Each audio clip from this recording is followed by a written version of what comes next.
안녕하세요. 어느덧 나이가 들어 저도 자식들을 모두 다 출가시킨 한 엄마입니다. 저는 살면서 누군가에게 폐를 끼치고 살지 않으려고 노력했어요. 그리고 저의 그러한 신념들을 우리 자식들에게도 물려주려고 애를 썼죠. 다행히 아이들은 남들에게 폐 끼치지 말아라, 손 벌리지 말아라, 남의 것도 내 것처럼 귀하게 여겨라 라는 저의 가르침을 잘 따라와 주었어요. 누군가의 물건을 훔치거나 다른 사람의 아픔을 우습게 여길 때마다 제가 호되게 야단치며 혼내기도 했었거든요. 그래서 다 큰 성인이 되어서도 아이들은 어디 가서도 민폐를 끼치지 않으며 책임감 있고 인간성 넘치는 사람으로 평가받으며 자랄 수 있었습니다.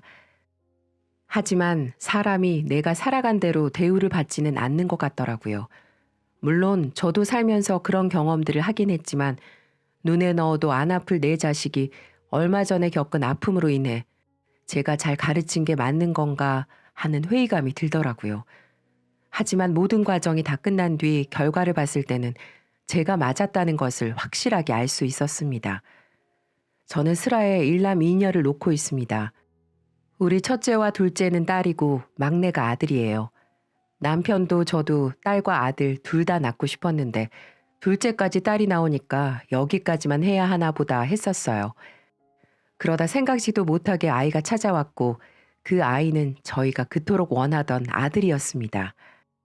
우리 첫째, 둘째에게는 미안하지만 저희가 바라던 아들이 막둥이로 나오다 보니 솔직히 누나들에 비해서 사랑을 많이 준 편이었습니다.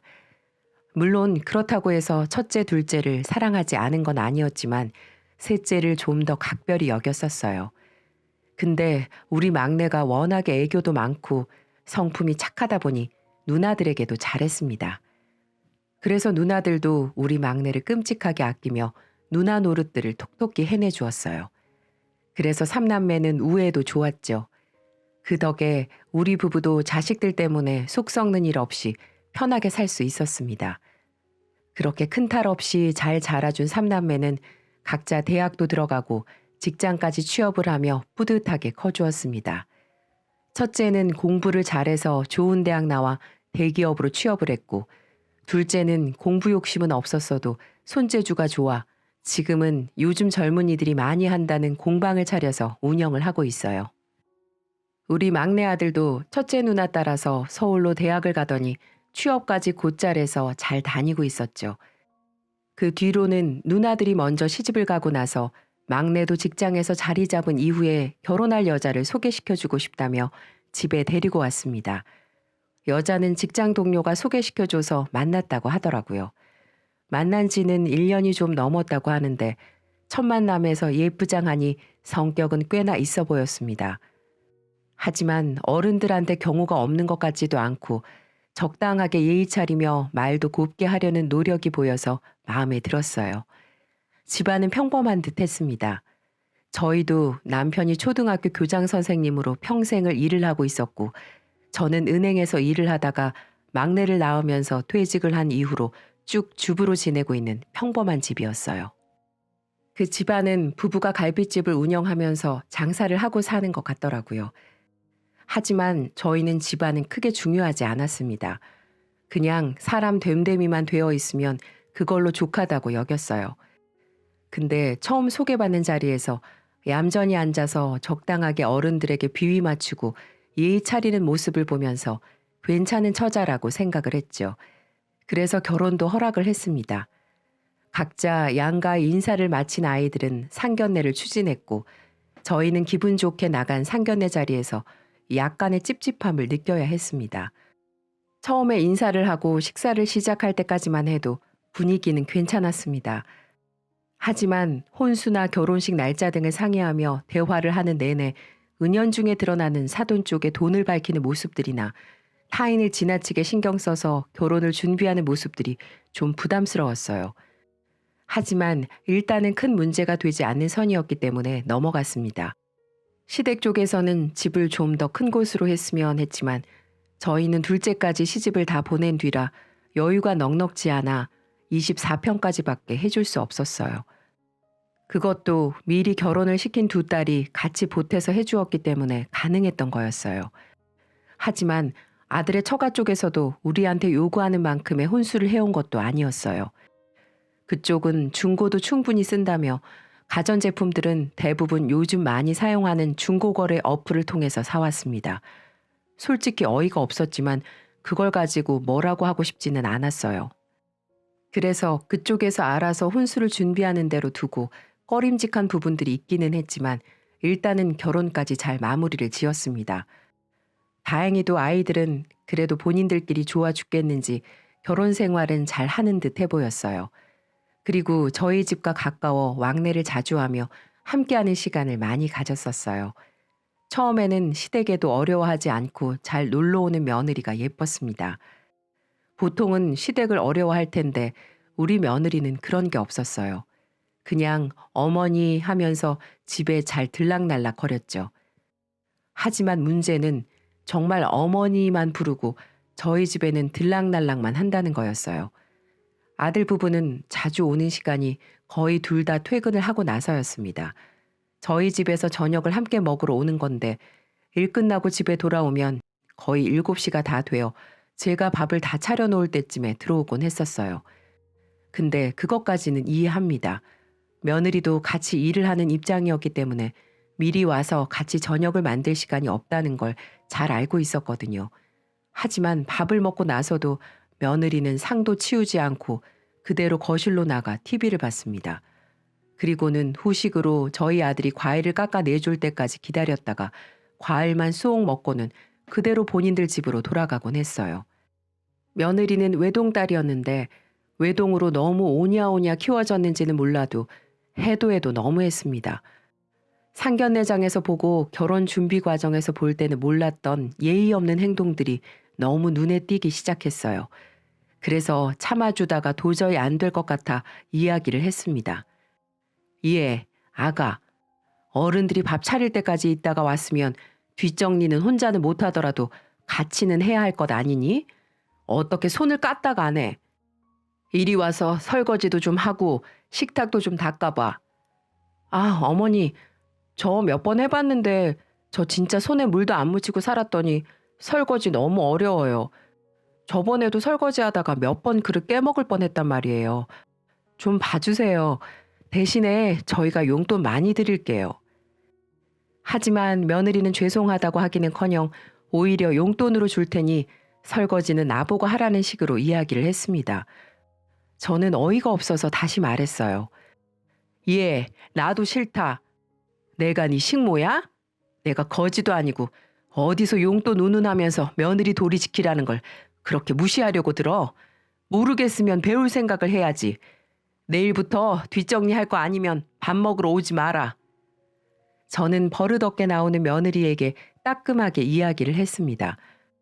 처음 보는 저의 성화에 며느리는 당황했는지 눈물을 찔끔 흘리더니 인사도 없이 그대로 쌩하니 집에서 나가버렸어요. 그것도 버릇없는 짓이라 저는 머리 꼭대기까지 화가 났습니다. 하지만 며느리도 단단히 삐졌는지 그 뒤로 저녁 먹으러 아예 오지도 않았습니다. 저도 개선의 여지가 없는 모습을 보고 싶지도 않아 화해를 시도하려고 한다거나 관계를 개선하려는 노력을 하지 않았어요. 하지만 그래도 자식과 부모 사이였기 때문에 어쨌든 풀어야 할 수밖에 없었고 우리 둘의 사이를 풀어주기 위해 아들이 많이 노력을 했어요. 아들 부부는 한참을 찾아오지 않다가 주말 점심에 저희 집으로 찾아왔습니다. 그리고는 비싼 한우를 사들고 와서는 이번에는 본인들이 우리에게 점심을 대접하겠다고 이야기를 하더군요. 엄마, 아빠, 오늘은 이 사람이 맛있는 고기 구워서 드린대요. 저번에 그러고 간 게 마음에 걸리고 죄송하다면서 좋은 한우 골라 사서 왔더라고요. 그러니까 엄마, 아빠는 오늘 가만히 계세요. 저희가 해드릴게요. 아들은 집에 와서 며느리가 직접 고기를 사왔다고 했지만 우리가 보기엔 아니었습니다. 화해하고자 하는 의지도 있어 보이지가 않았어요. 다 아들이 억지로 며느리를 데리고 온 거라는 걸 처음 보는 사람도 알 수 있을 만큼 며느리의 반응은 시큰둥했어요. 예, 아가, 우리 아들 말이 진짜냐? 네가 저 고기 다 사온 거야? 아, 네, 제가 사왔어요. 그래, 그럼 어디 한번 맛있게 구워봐라. 오늘은 너네가 해주는 밥 좀 먹어보자. 저는 고기 못 구워서 이희가 구울 거예요. 그래도 어쨌든 상은 차릴 테니까 밖에서 기다리고 계세요. 며느리는 마지못해 하는 모습들을 팍팍 표신했습니다. 저는 얄밉고 저 못된 행동을 받아주고 싶지 않았지만 아들의 노력을 봐서 봐주기로 했어요. 시간이 한참 흐른 뒤에야 상이 완성됐고 늦은 점심을 먹고는 저는 일부러 밥만 딱 먹고 숟가락을 그대로 식탁 위에 내려놓은 뒤에 먼저 말을 했습니다. 아들, 며느라, 밥 잘 먹었다. 오늘은 너희가 대접한다고 했으니 뒷정리까지 다 할 거지? 여보, 우리는 나가서 TV나 봐요. 이럴 때 효도 받아야지. 저는 며느리가 아무 소리 못하도록 제 할 말만 하고 남편을 데리고 거실로 나왔습니다. 남편도 며느리의 버릇을 단단히 고쳐야 한다는 생각을 똑같이 가지고 있었기 때문에 함께 나왔어요.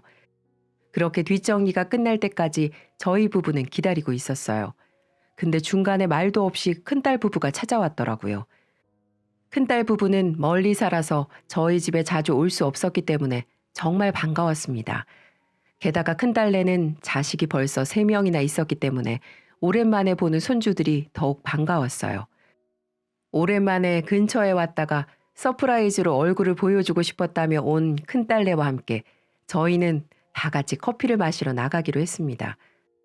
하지만 반가운 얼굴들과 기분 좋은 시간을 보낼 생각에 들뜬 마음으로 나갔다가 저희는 완전히 기분이 잡치는 시간을 보내야만 했어요. 사실 저희 큰딸은 결혼을 일찍 했기 때문에 저희가 해줄 수 있는 게 많이 없었어요. 둘째나 셋째까지 결혼시킬 것을 생각하니 여유 있게 무언가를 해주질 못하겠더라고요. 그래서 항상 미안한 마음을 한켠에 가지고 있다가 이번에 셋째 아이까지 낳는 것을 보면서 저희가 카니발을 한 대 뽑아주었습니다. 그리고 모든 사건의 전말이 그 카니발로부터 시작됐어요. 큰딸의 차를 타고 근처 커피숍으로 이동을 하던 중 첫째 사위의 인사의 시작으로 모든 사건이 터졌습니다. 장모님, 이 카니발 진짜 좋아요. 집이 멀어서 장모님 장인어른이 사주신 차 시승식도 못 해드려서 마음에 걸렸었는데 이번 기회에 이렇게 해드리네요. 어떠세요? 편하시죠? 아유, 너희가 잘 타고 다니면 됐지. 뭘 또 시승식까지. 근데 차 정말 좋다. 애들도 3명보다 더 태울 수 있겠어. 엄마, 그런 말씀 마세요. 우리 3명으로 좋게. 가벼운 인사와 농담으로 대화가 오고 갈 때 며느리가 갑자기 이 대화에 끼어들었습니다. 형님, 이 차 어머님이 사주신 거예요? 이번에 우리 셋째 나오면서 차가 좀 작다고 말씀드렸더니 해주셨어. 어머니, 저희는요? 뭐? 저희는요. 형님네는 해주시고 왜 저희는 안 해주세요? 막말로 형님은 어머님 얼굴도 제대로 보러 오지도 않으시는데 가까이에서 어머니 많이 챙겨드리는 저희를 더 생각해 주셔야 하는 거 아니에요? 뭐라고? 아니, 네가 날 언제 챙겼다고 그러니? 너네는 와서 밥이나 축 냈지. 하긴 뭘 해? 말씀이 지나치세요. 얼굴 비춰드리는 게 자식으로서 가장 큰 도리 아니에요? 솔직히 저는 그래서 매번 저녁 먹으러 어머님, 아버님 찾아뵌 건데 이런 식으로 하시면 저 진짜 서운해요. 저희도 차 뽑아주세요. 당신 왜 그래? 우리 지금 있는 차도 잘 타고 다니고 있는데. 당신은 조용히 해. 나 진짜 아까 노력 많이 했어. 이제 나 말리지 마. 차가 안 되면 다른 거라도 해주세요. 아니, 너 지금 그 당당하게 요구하는 태도가 그게 뭐야? 첫째네는 결혼할 때 너네만큼 집도 못 해주고 보내서 미안해서 해준 거야. 근데 차 한 대 내가 못 해주니? 어디서 또 눈 부릅뜨고 성깔을 부려? 어디서?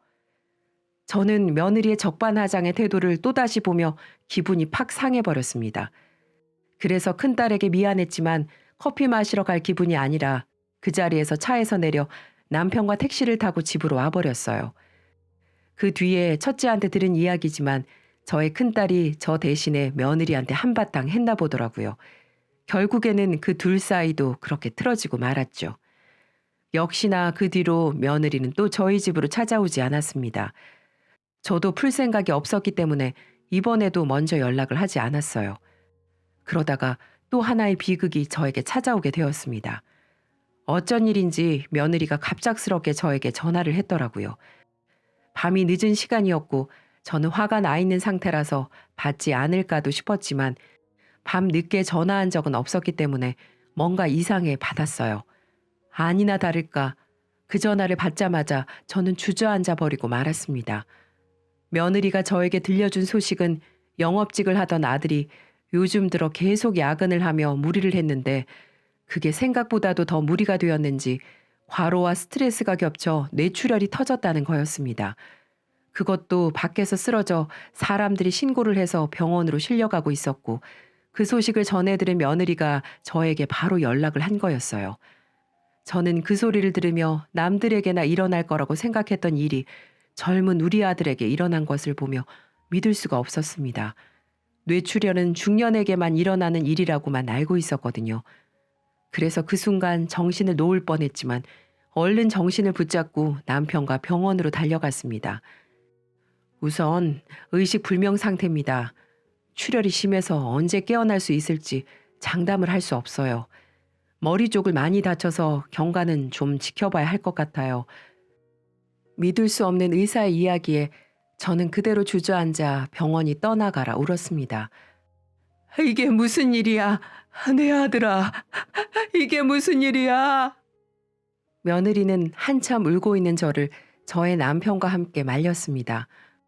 저는 거의 의식을 잃을 정도로 정신이 없었어요. 거의 정신을 반쯤 잃은 상태였기 때문에 병실로 옮겨질 때까지의 기억은 거의 없어요. 하지만 어느 정도 의식이 돌아오고 나서 희미해질 때쯤 저의 귀에 들려오는 한 소리가 들려왔습니다. 그 소리는 다름 아닌 제가 자고 있는 것으로 알고는 누군가와 통화를 하고 있는 며느리의 전화 소리였습니다. 엄마, 보험금부터 알아보려고. 아니, 출장 가다가 사고 난 거니까 아마 보험금부터 시작해서 산재까지 싹 다 나올 거야.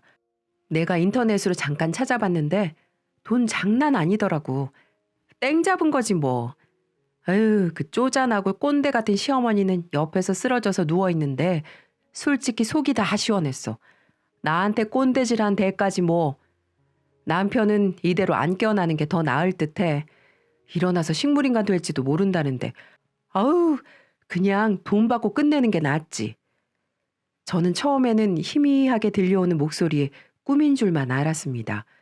하지만 점점 정신이 또렷해지고 눈앞에서 휴대폰을 들고서 계속해서 통화하고 있는 며느리의 모습을 보니 꿈이 아닌 실제라는 걸 알 수 있었어요.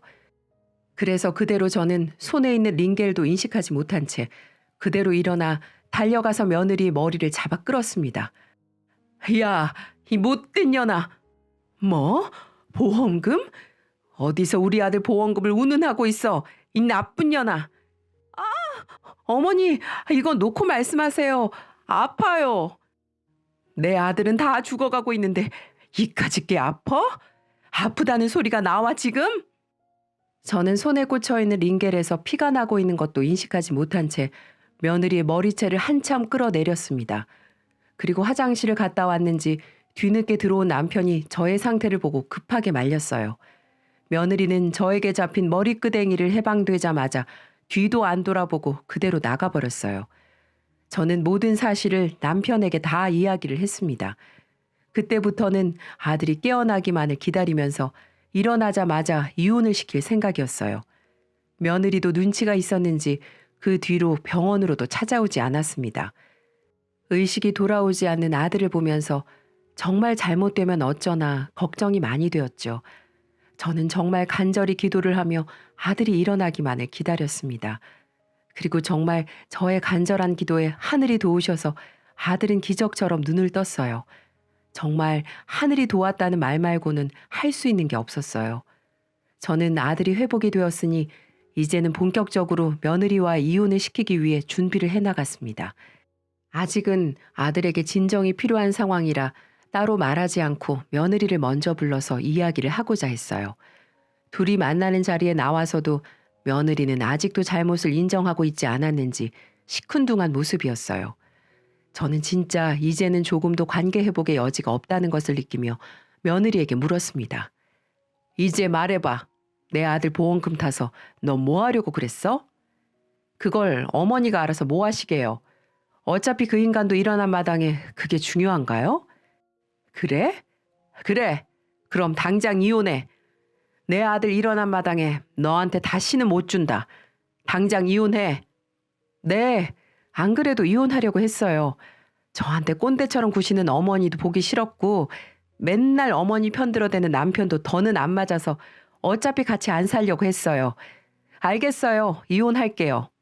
그리고 저기 누워있는 사람은 제 남편이에요. 보험금 같은 거는 어머님이 더 이상 참견할 일이 아니라고요. 이혼하더라도 제가 이혼해요. 그래도 제가 받아야 할 건 다 받고 나갈 거니 그냥 좀 그 입 좀 닥치시죠. 별꼴이야 진짜. 야, 너 지금 뭐라고 그랬어? 야! 야! 며느리는 제게 그렇게 말하고는 병실 문을 박차고 나가버렸습니다. 그래서 그날 이후 아들의 보험 내역을 확인해 보기로 했어요. 보니까 CI 종신보험이랑 실비보험, 연금보험, 암보험금이 가입돼 있었어요.